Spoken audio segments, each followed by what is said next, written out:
বিপ্লব, সেদিনের এই হে মার্কেটে শ্রমিকদের আত্মদানের মধ্যে দিয়ে গোটা পৃথিবীর মানুষ তারা উপলব্ধি করেছে, জানতে পেরেছে যে এই হাতগুলো স্তব্ধ হয়ে গেলে আমাদের এগিয়ে যাওয়া, আমাদের অগ্রগামী, আমাদের সভ্যতার চাকা সামনের দিকে গড়াবে না। তো সেই জন্যই এটি অত্যন্ত গুরুত্বপূর্ণ এবং আন্তর্জাতিক দিবস হিসেবে এটা পালন করা হয়। বাংলাদেশের বিভিন্ন শ্রমিক সংগঠন এই দিবসটি পালন করে। জাতীয় শ্রমিক দল আমরা যখন ছাত্র তখন থেকেই দেখে এসেছি বেশ বর্ণাঢ্যভাবে এই দিবসটি তারা পালন করে। অতএব এখানে যারা উপস্থিত রয়েছেন প্রত্যেকেই অত্যন্ত অভিজ্ঞ মানুষ এবং পয়লা মেয়ের যে তাৎপর্য এটি সামনে রেখে তারা এর আগেও নানাবিধ কর্মসূচি তারা গ্রহণ করেছিলেন এবং পালন করেছেন। তো সেই অভিজ্ঞতা থেকে তারা নিশ্চয়ই এবারও পয়লা মে এই গণতন্ত্র হরণের এই দেশে, বাক স্বাধীনতা হরণের এই দেশে, অবাধ এবং সুষ্ঠু নির্বাচন হরণের এই দেশে এই শ্রমিক দিবস পালন করা, আন্তর্জাতিক শ্রমিক দিবস পালন করা অত্যন্ত গুরুত্বপূর্ণ। আমরা এখন যে লড়াইটা করছি অর্থাৎ অধিকার ফেরানো, অধিকার প্রতিষ্ঠা, পহেলা মে 1886 সালে তো এটাই তো ছিল অধিকার আদায়ের সংগ্রাম এবং সেখানে শ্রমিকরা। সুতরাং সেদিনের যে আত্মদান আর আজকে যারা এই গণতান্ত্রিক সংগ্রামে আত্মদান করছেন, নিজেদের জীবনকে উৎসর্গ করছেন, দুটা কিন্তু একই রকম, একই উদ্দেশ্য।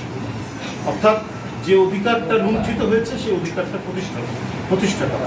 সুতরাং জাতীয়তাবাদী শ্রমিক দল যদি এটিকে অত্যন্ত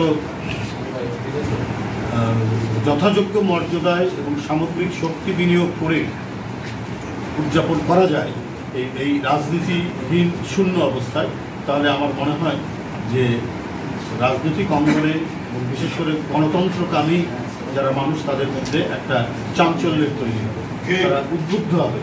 তো এইটা আপনারা আলোচনা করবেন কি ফর্মে করা যায়।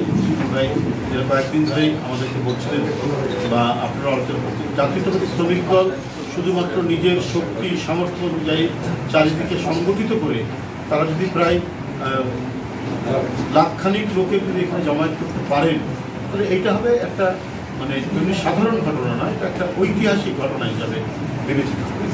সেটা একটা করতে পারেন। আবার এদিকে যদি বিএনপি সাপোর্ট লাগে সেটাও আপনারা আলোচনা করে খুব দ্রুত, আর সময় নাই, আজকে তো আমাদের 23 তারিখ। সুতরাং আপনাদের সিদ্ধান্ত গ্রহণ করে আপনারা কাজে নেমে পড়তে হবে।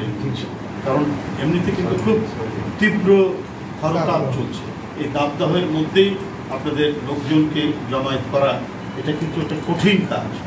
সুতরাং এই কঠিন কাজকে বাস্তবায়ন করতে গেলে কঠিনভাবেই আপনাদেরকে পরিশ্রম করতে হবে, নামতে হবে এবং সংগঠিত করতে হবে। তো যাই হোক, আমি আর বক্তব্য বাড়াবো না। আপনাদের সামনের এই কর্মসূচি সাফল্যমণ্ডিত হোক এবং আপনারা সবাই যৌথ উদ্যোগে এটি সফল করবেন এই আশাবাদ ব্যক্ত করছি।